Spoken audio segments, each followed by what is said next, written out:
Okay. Well, good evening, everyone. Good evening. How are you? Thank you so much for joining us. I'm getting there. My name is Dr. Lauren Davidson. I am the co-curator of this exhibition, along with my partner in crime, Jarvis DuBois. And we just welcome you on this third Thursday event here at Hillyer Gallery Space. I will allow the artists to introduce themselves, but before we do that, Jarvis, would you like to tell us a little bit about this exhibition? Yes. Thank you all for being here tonight with us. Jarvis DuBois, I always get to say my name. Co-curator with Lauren here for this exhibition, the 25th anniversary, celebrating the 25th anniversary of Millennium Arts Salon, collecting community Millennium Arts Salon at 25. I've been on the board of Millennium Arts Salon now for over 10 years, a dozen or so. Sort of a task in part, sort of creative art wing, if you will, besides our programming that we do and the tours, book signings, lectures. We also like to curate shows among our member artists and asking others to join also that cohort. And here at Hillyer's, our second show, we did one 2 years ago, also with Lauren. So that was a great experience, and looking forward to more collaboration with Hillyer. Absolutely. And thanks to Tim Brown and Cassie here, who have helped us tremendously and putting this all together, facilitating our programs and installing and all that. So thanks again.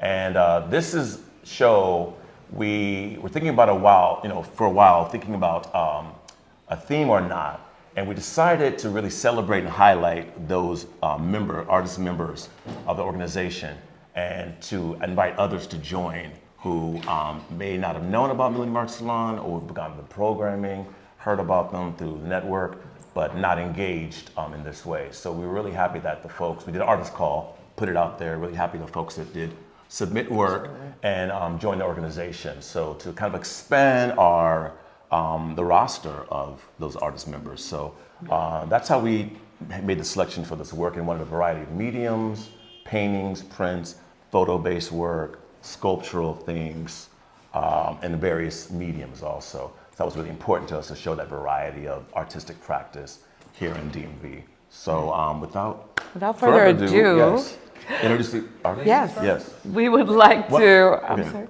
without further ado, we'd like to introduce many of the artists who are here this evening, and we thank all of you for being here. This conversation is really going to focus around the Millennium Arts Salon and bringing it into the future with many of our newer members, having conversations with many members who've been members for several years.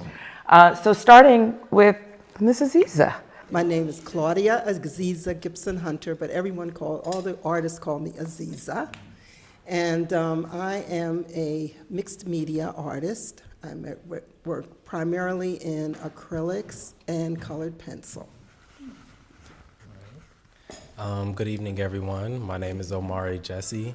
I am a collagist, newly found collagist, but primarily I work with oil paint, traditionally figurative and portraiture work, and printmaker. How's everybody doing tonight? All right. Good evening. My name is Pierre. I'm a mixed media artist based in DC.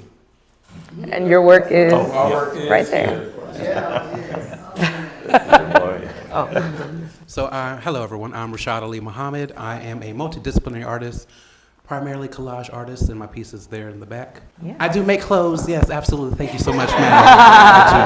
I make clothes for myself, not for anybody else.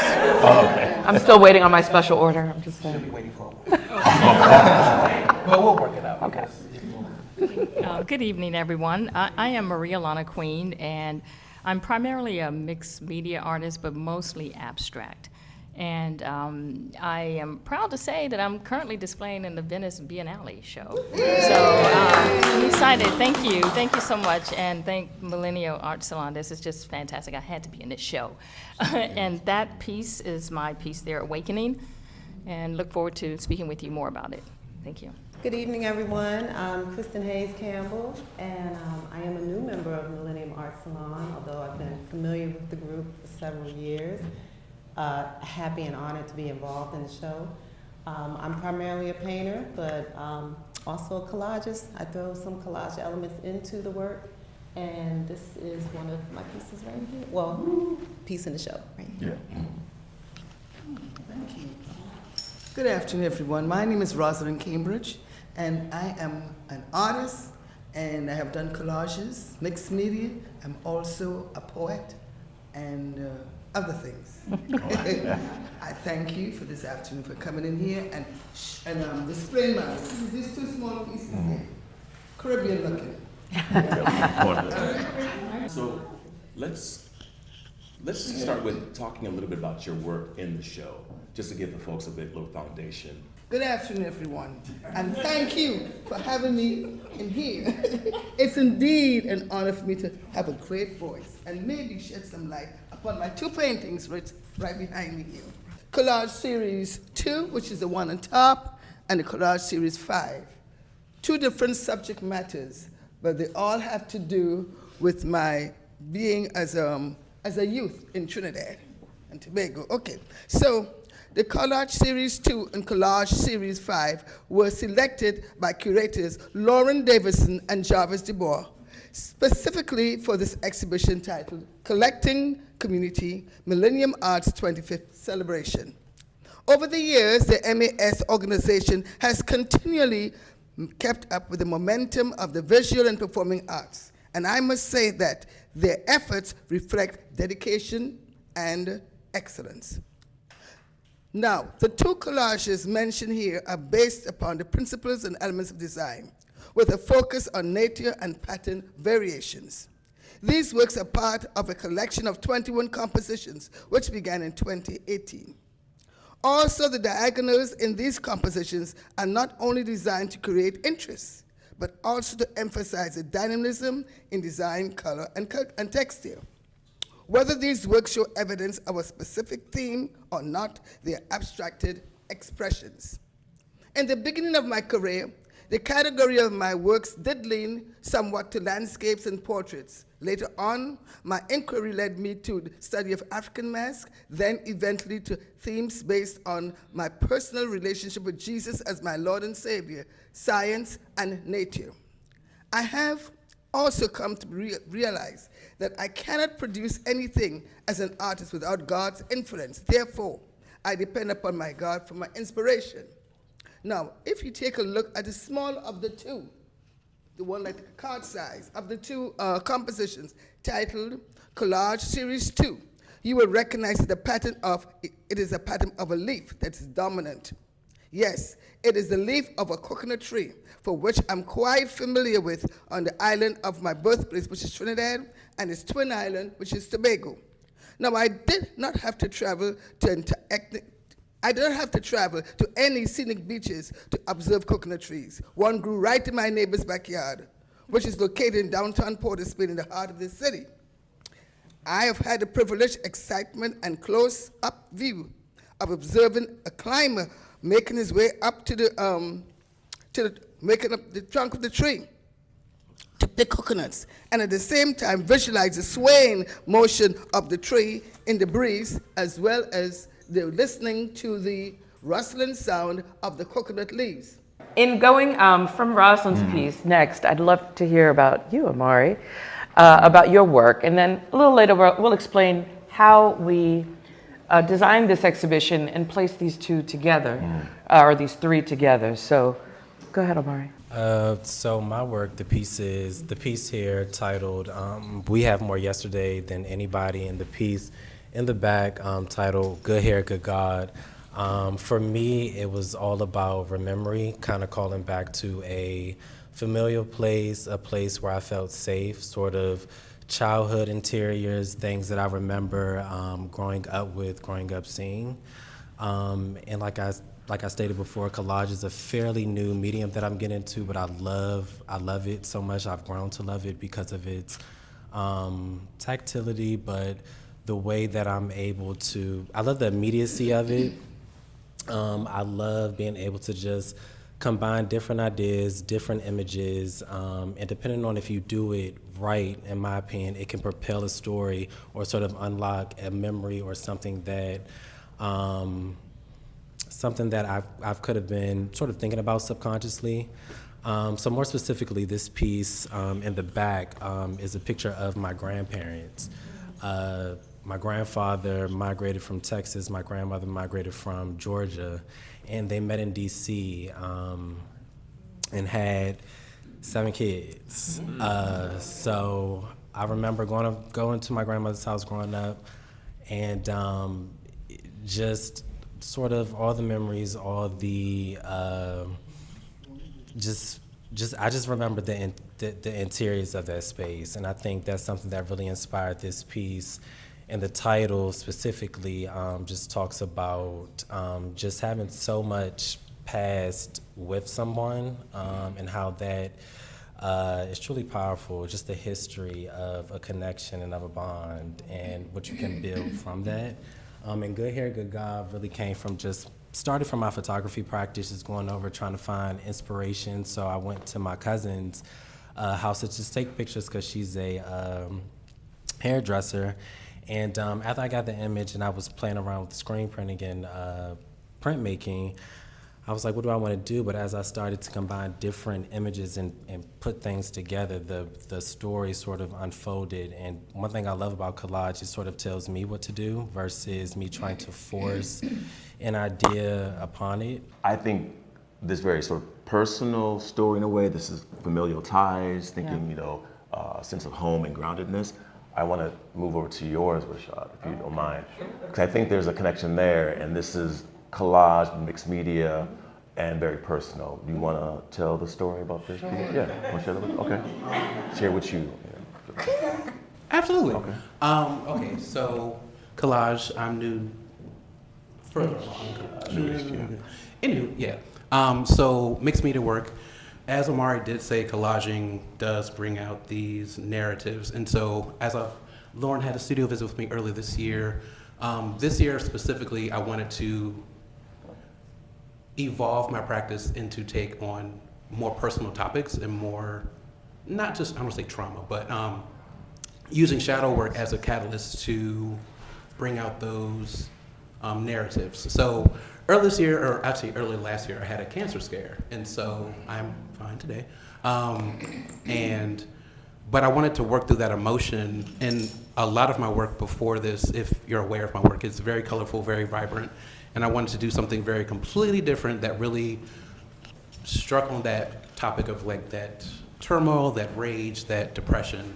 And so interestingly, like I was talking with Lauren about it, and so before this piece was final as it is today, it was a little bit more, let's say, rigid, and so I started being more expressionist with it, bringing like my palette knife and kind of scraping at it and really kind of, I guess you could say, getting out the emotions. And so you kind of feel that essence when you are looking at it up close. Okay, Kristen. Yes, I'm just, reflecting on all the connections that are being brought about. And I think going back to Roslyn, speaking about, I think I'm okay, spirit and nature. This work here is a continuation of a series that I started back in 2010 during a residency in Portobello, Panama. And the series was titled Spirit Tree Series.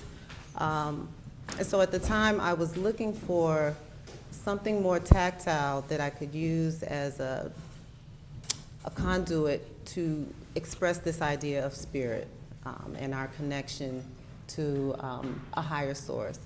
And so this work here has continued since 2010. The title is Fort Washington Park Spirit Tree Series. And what I've found that I'm doing is, as I move from one place to another or travel, I'm gravitating towards these trees in different areas. When I was living in DC, I was exploring Fort Totten Park, and I did a series on the trees within that park, Fort Totten series, Spirit Trees. And so the process involves photographing the trees, taking time to spend, days amongst the trees, and just imagining this being this sacred space, you know, this safe space, and what it looks like when you're encountering spirit, when you're encountering this higher energy, and how I can use these sources as inspiration for others to tap into that higher consciousness and try to translate that in the work. And so I've been working on raw canvas, which is another way of me dealing with, you know, more natural materials, acrylics, and household paint as well, and using the texture of the raw canvas to create these serendipitous patterns and textures throughout the work, and then just stretching it myself. Blake. Yeah, so this piece is titled The Christ Child. And a lot of the inspiration for the piece, I was thinking a lot about, you know, I grew up Christian. There are certain things that I resonate with from that background and certain things I do not. But I think at this time I was thinking about what it actually means to embody the Christ. And I think that's something that's very practical and something that we can all strive to do. So what that means for me, oftentimes when I think about the Christ, I think about children because they are so innocent and pure. And they tend to embody a lot of that Christ-like energy, those attributes and qualities that we think about when we think about the Christ. A lot of kids just naturally tend to embody that unless they've been like, you know, severely traumatized at a young age. And so just thinking a lot about how we as adults can sort of strive to implement some of those qualities back into our lives, oftentimes because of work and stress and, you know, everything we have going on in our life, you know, different traumas that we've been through, we kind of lose a little bit of that, you know, innocence, whether it be humility or creativity, because you're on a job that maybe doesn't allow for that, or, you know, you have 3 kids and you gotta pay the bills and you're just thinking about money. So just really thinking about what it means to embody those qualities, even in the midst of all that life throws at you. And so I think what I hope to, you know, accomplish with the piece is for you to be able to see a bit of yourself in this little boy. And that's why I put the reflective glass in the piece. If you look, it kind of follows you depending on what angle you're looking at it from. So hopefully I did my job. Maria-Lana, I think there's this connection, you know, thinking about Blake's work, Christ Child, this embodiment of spirituality and goodness and, you know, hope and things, that your piece speaks to that. I mean, the composition, the colors alone, but then the elements that you're including in the composition. Can you talk about that? You were reading my mind. Actually, everyone here that has spoken, can you hear me? Everyone has spoken, it's amazing. We are all African Americans. We are speaking the same thing, our culture. We're talking about our stories, because everything that I heard, I said, that's exactly why I paint what I paint. We just have some similarities. So I'm very excited to be a participant in the show. But my painting here is titled Awakening. To understand this painting, it's acrylic on canvas.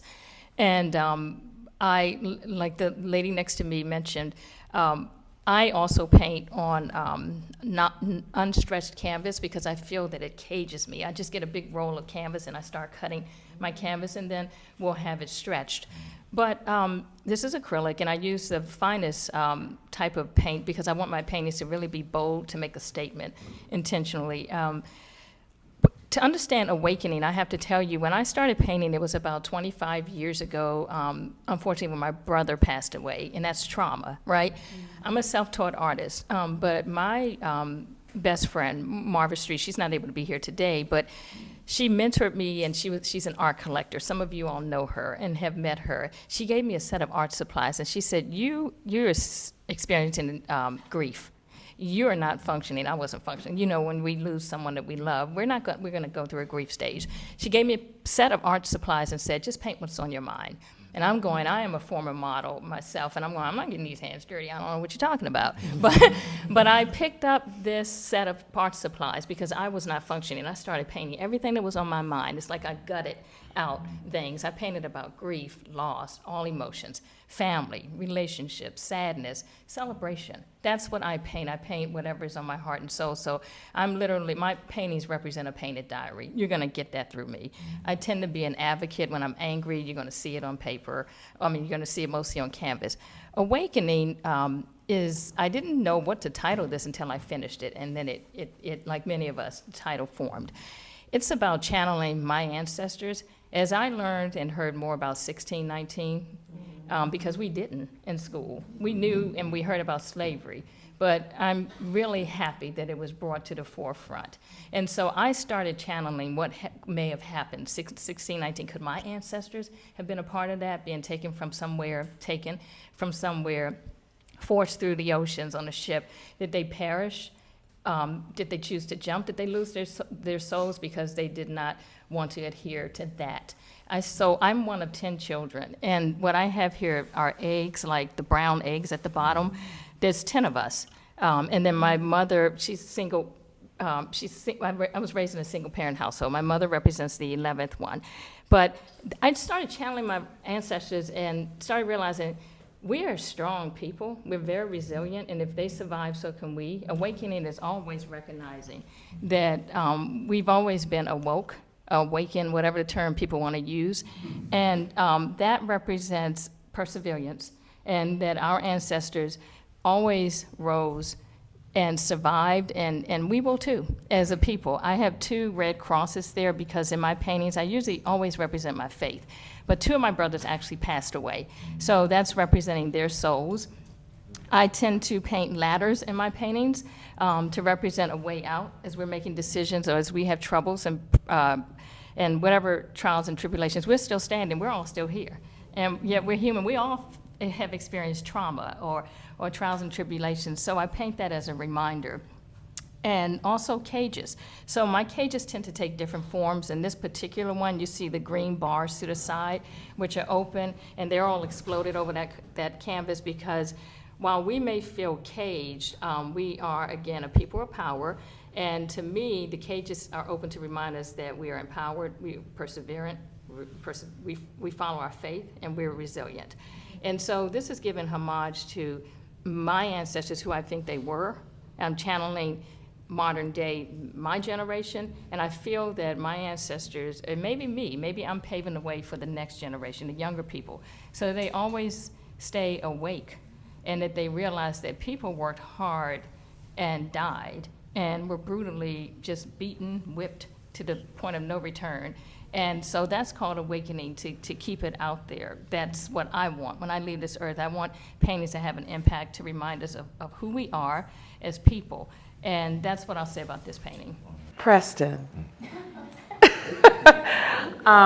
Because I want to continue this topic of resilience. And I think your piece speaks to that as well. And Preston's piece is the young man on the wall over here. If you could tell us a little bit about yourself and also about your painting. Just a little bit. You got to put the time on me. Anyway, so yeah, I've been here for a while. Anyway, my work has always been centered around the strength, power, and dignity of our people, but in specifically black men. That's some of the work that I've done that has been, I think, most resolute, has been, the portraits of men over time, over the course of my career. Yeah. So the piece that I have here, it's called Golden Child.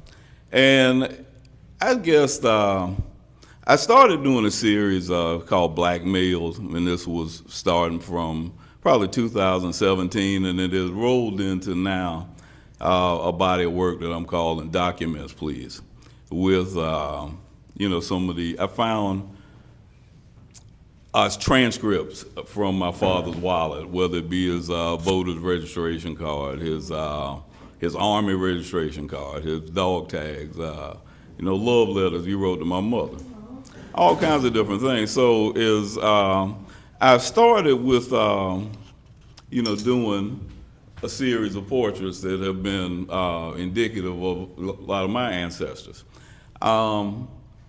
The piece here in the show is actually one of the Central Park Five. It's like Corey Wise.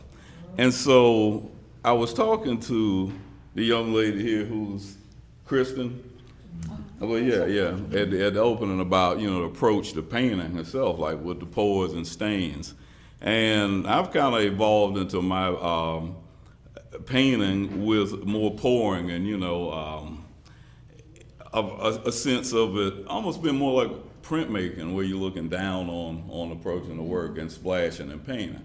That for me has been somewhat of a difference of how I've traditionally painted in the past. But it still keeps hold to some of the same spirit that I hope that people see in my work. So I think that I'm very happy to be here. This is a wonderful exhibit. I think there's a tremendous amount of art here. And something that Maria said about the commonality of what all of our collective stories are. The things that I paint about are my family album. It's my granddad and my sons, these things. But those same people represent conceptually that same person to you in your family, universally. So I would hope that my work would have some feeling of connectivity with, people, So anyway, that's all I have to say. And now, last but not least, Yes. Aziza, Yes. let's talk about your work. You tried to get out of it, didn't you? And we'll leave some time for a Q&A also from the audience. But and we have more to say. So my piece here in the corner there is titled "We Bend's Time," and I've been working on a series, I guess, for more than 3 years now, around the concept of flight and consciousness. And what brought me to that was looking at our people during Reconstruction. And once that proverbial foot was released from the necks of our people, what was accomplished was unbelievable. There were schools built, orphanages, churches, businesses started, and this spread all the places that we were. And we're never taught this, but that energy of that time was so vibrant and moving that it reminded me of birds that are in murmuration. And murmuration are the ways that the birds, starlings move in particular in like a form. They make these forms and they just fly in the sky. And what I learned about them was that when they're away from that grouping of them, they cannot fly the same altitude or at the same velocity as the group of the birds. Also, that they have no leader. And it was something about Reconstruction, about how people just went into action during that time. For me, those birds captured that. And so, and now it's kind of moving into the whole concept of consciousness and shared consciousness. And right after Reconstruction came Jim Crow.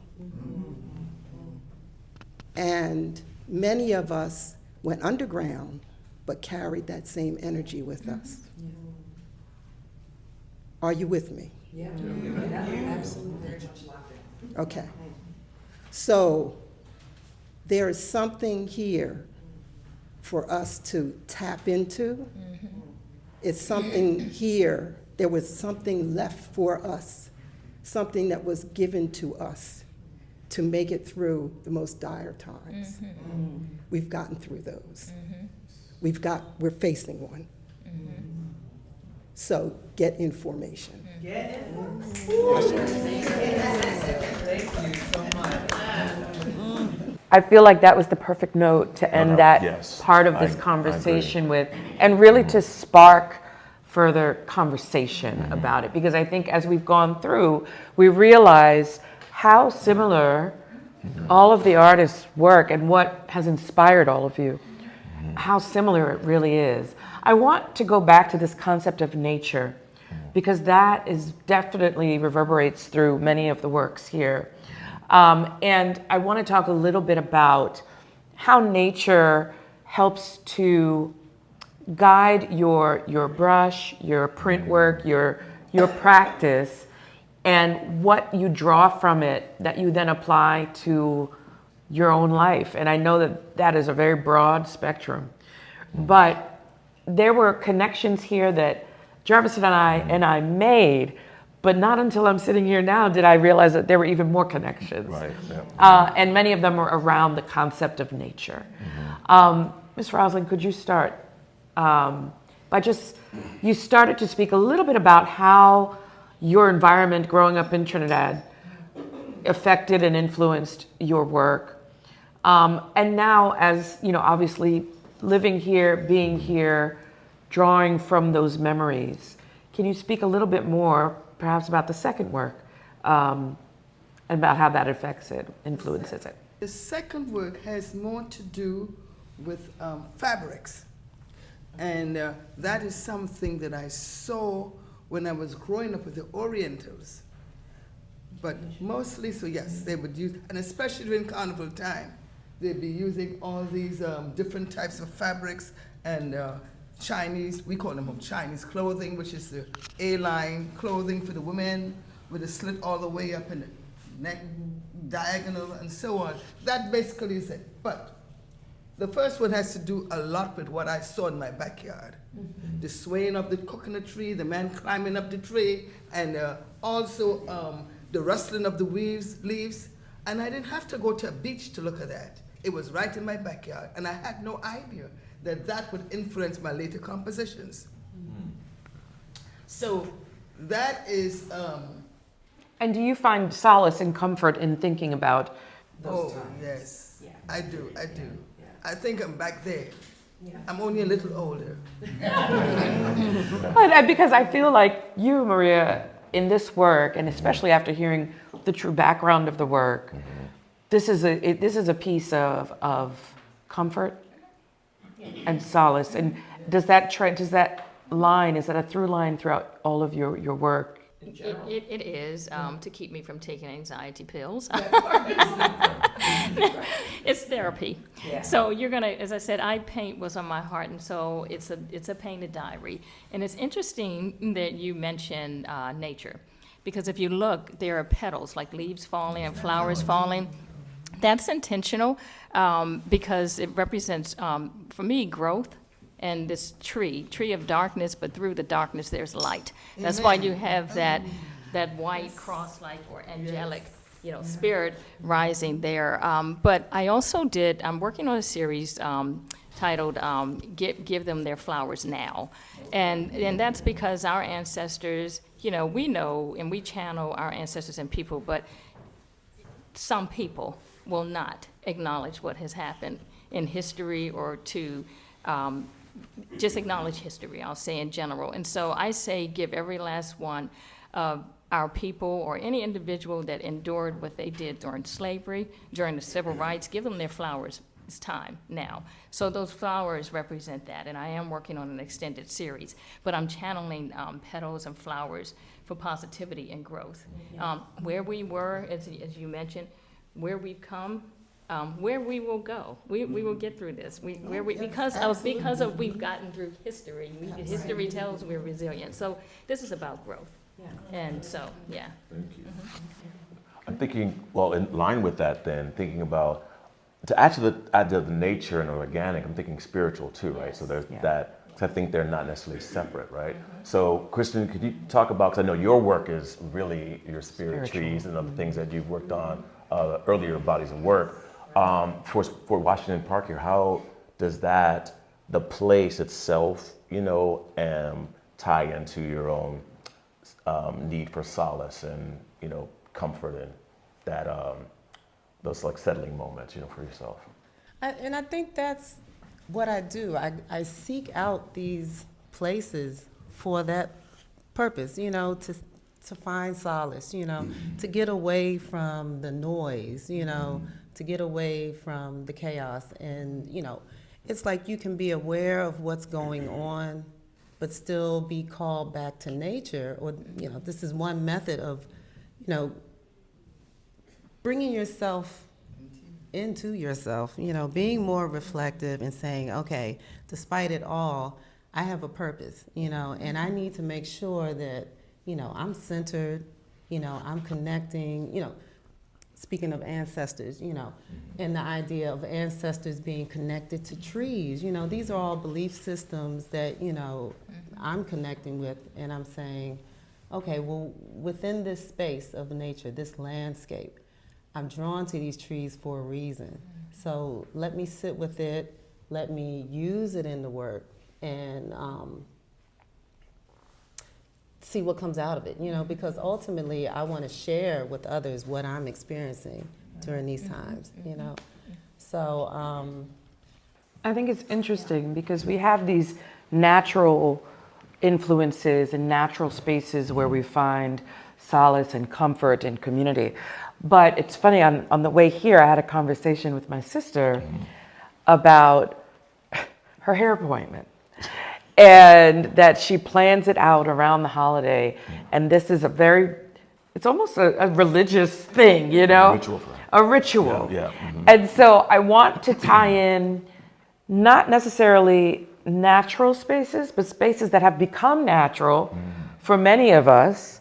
And in your work, Omari, this interior space of the hairstylist, it means so much more than what we see on the surface, right? Because this is a place of community. It's a place of gathering, a place where especially Black women feel comforted and where they can be themselves. And I just wanted to talk to you a little bit about that and why this scene, resonated with you to the point where you created this work.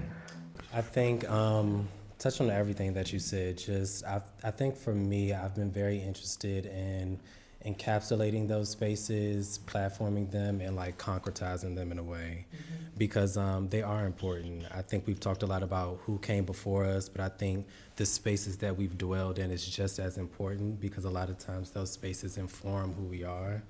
And so for this work in particular, I love this work because it just organically came about. I first took the photograph of the client in the chair, and then I toiled with how to put it together, what it needed.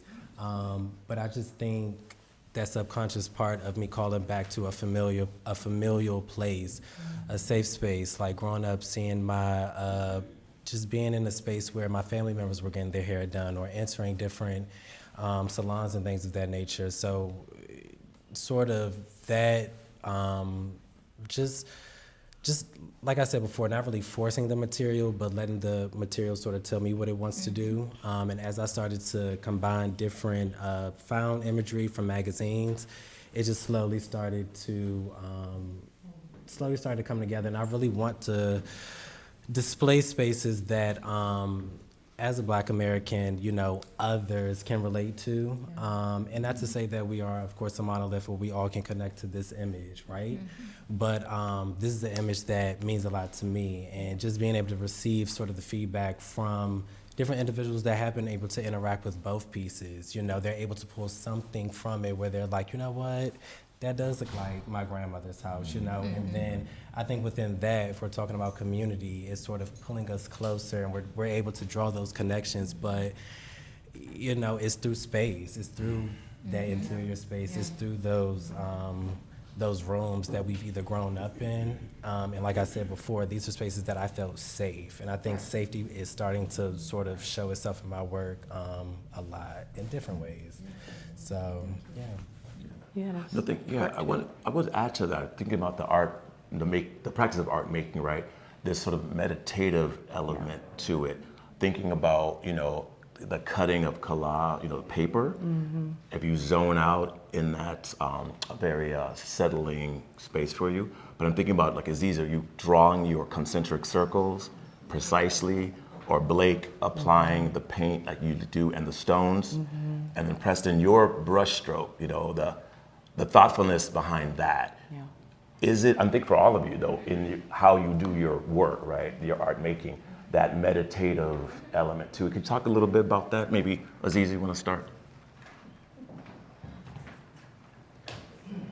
And maybe it's more of a comment than a question, but if you wanted to kind of elaborate a bit on. I think the act of making art is in itself has a bit of, it becomes a ritual. And so the way that one moves one's arms, they become part of that ritual. And for myself, anybody who's been to my studio knows there's music. Where there's music and the lines that I can see in my work. I think a thing of my work that interests me are the marks, and I can see where I was, how it's going. And even with the pouring, that I've been doing with my work now, it splashes a different way according to the groove, whatever who's on. Yeah, depending on who's on the DJ, yeah, exactly, yeah, pouring, yeah. Okay, I know it's the Southern accent, I'm sorry. Look. And I just got back up from home too, so I'm probably real terrible now. Florida, that's why I'm good. No, I'm good.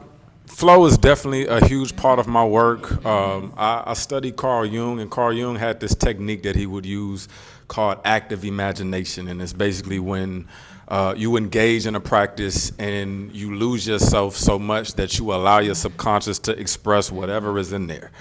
And the older that I get and the wiser that I am, and I'm very informed about these things, I start to see more prevalent messages in the work to the point where it's scary now, So I know it's not, a coincidence. It's not something that's just happened.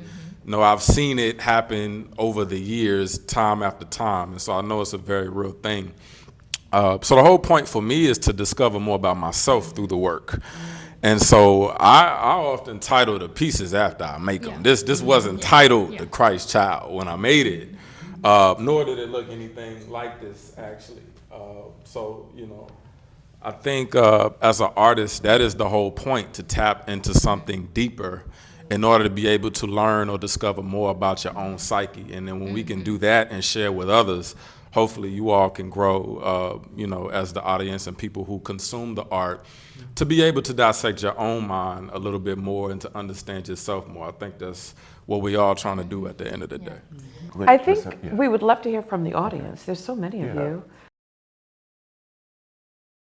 Right. Yeah, like Lauren mentioned the colorways, we didn't realize till we moved the pieces around maybe a third time, seeing the conversations and again, movement, theme almost, or possibly subject matter or the energy of it, but also the colorways just really kind of tied in together with Maria-Lana's and this whole wall here, Yeah, and also giving space to those works that in a way are solemn.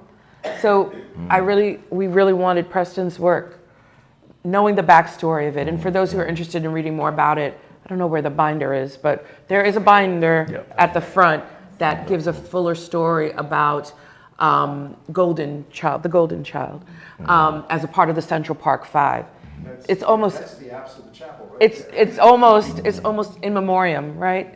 Even though they're alive, but the whole idea of it needed its space, and as did Aziza's work, to take flight from that wall by itself without any obstruction, right? So those are the types of things that we as curators think about when looking at the work and deciding placement.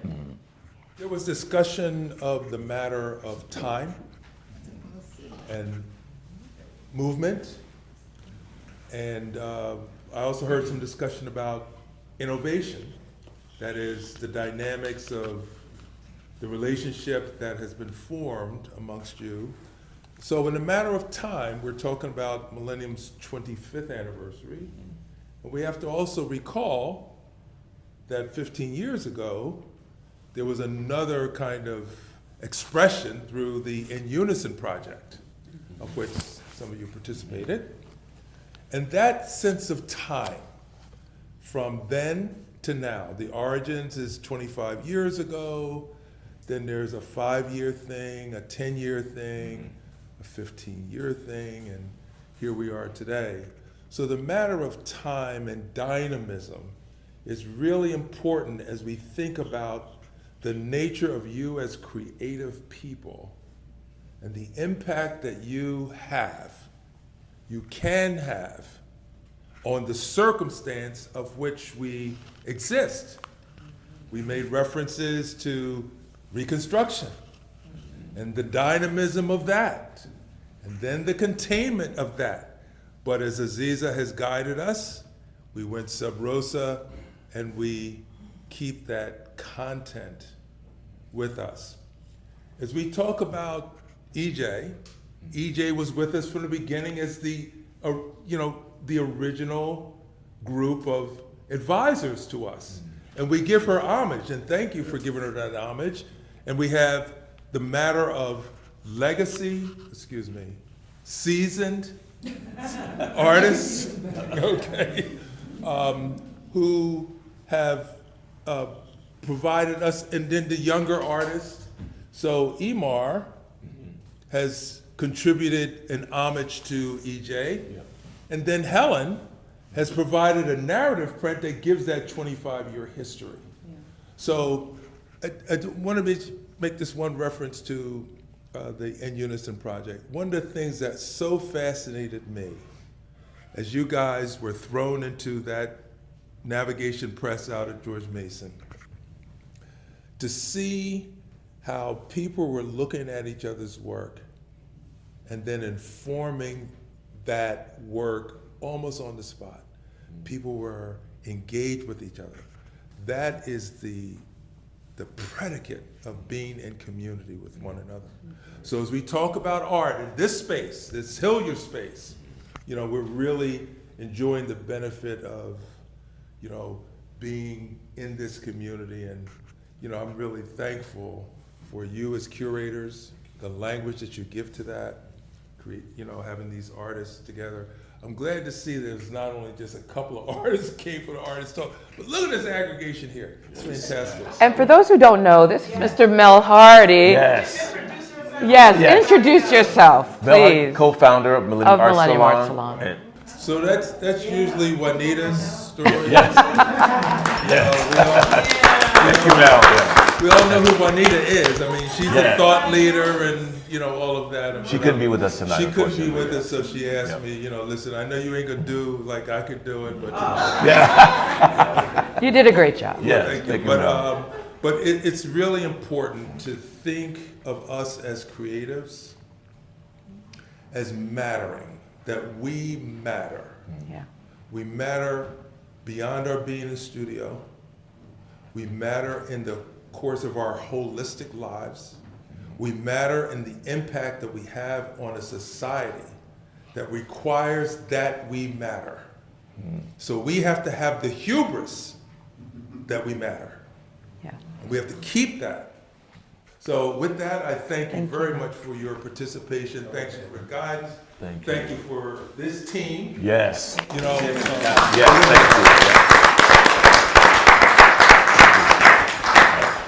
Thanks to everyone who came out. Yes, we appreciate you. Yes.